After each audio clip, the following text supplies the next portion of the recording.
ये शादी हुआ था 2022 में, जब मेरी कोर्ट मैरिज हुई थी।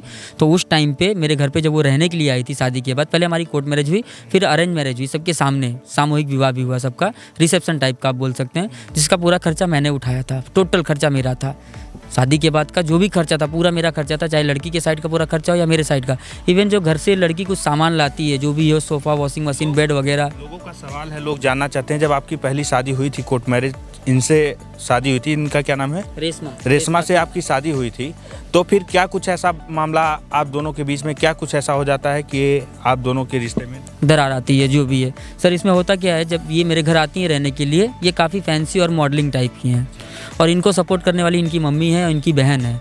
इनकी बहन का सबसे बड़ा हाथ जो है कि एडवोकेट है, अभी नई नई एडवोकेट बनी हुई है, जो भी हो मतलब अच्छा है। पर जो इनकी मम्मी और ये दोनों के चढ़ावे में आके मतलब इनके अंदर इतना ज़्यादा शादी करने के बाद वो मुश्किल से 2 से 3 महीना मेरे याद 4 महीना ज़्यादा रही होंगी मेरे घर पे, और उसके बाद से आज 3 साल से वो अपने घर पड़ी हैं, अपने मायके पड़ी हुई हैं। तो आपका बारात निकलता है और आप दुल्हन के घर जाते हैं शादी के लिए, जयमाल पर आती है पत्नी, अचानक से क्या कुछ होता है? वहाँ आने के बाद से पूरा उसने हंगामा किया, हंगामा करने के बाद से शादी रोक दी गई, और जो भी था मतलब किसी से झूठ बोल के या कुछ भी करके नहीं किया गया था, क्योंकि इन मैडम के साथ मेरा तलाक का केस चल रहा है।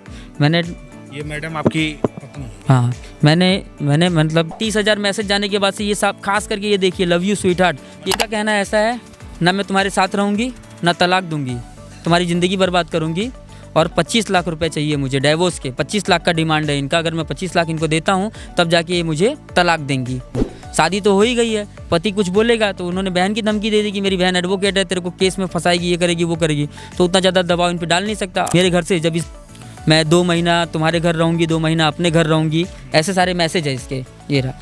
अच्छा, बोलती थी कि 2 महीना तुम्हारे साथ रहूँगी, 2 महीना मैं अपने घर। अब हाँ, फिर उसके बाद से मैंने ये रहा, हर 2 महीने में 1 महीना अपने से इस फैमिली के साथ भी रहूँगी। शादी के बाद से इनका ये डिमांड था। काफ़ी समझाने के बाद जब ये नहीं समझी तो मुझे कोर्ट कचहरी का धमकी देने लगी कि मेरी बहन एडवोकेट है। अब मैं मतलब इन्होंने मुझे जब दहेज का और ये सब का केस लगाने का बात किया मेरे पे, तो मैंने एक लीगल सलाह लिया एडवोकेट से। उन्होंने बोला एक तुम नोटिस डाल दो कि तुम अपनी पत्नी को घर लाना चाहते हो, उसके बाद फिर बात करेंगे। ये रहा मेरे पास हिंदू मैरिज एक्ट 1955 की कलम 9, ये गुजराती में लिखा हुआ है, मैं हिंदी में बता रहा हूँ, 9 के तहत, यानी कि HMP मैंने किया था। HMP करके पुनः विवाह स्थापित करने के लिए उसके ऊपर मैंने ये अर्जी डाली थी कोर्ट में कि ये मेरे साथ आए, मेरे घर पे रहे।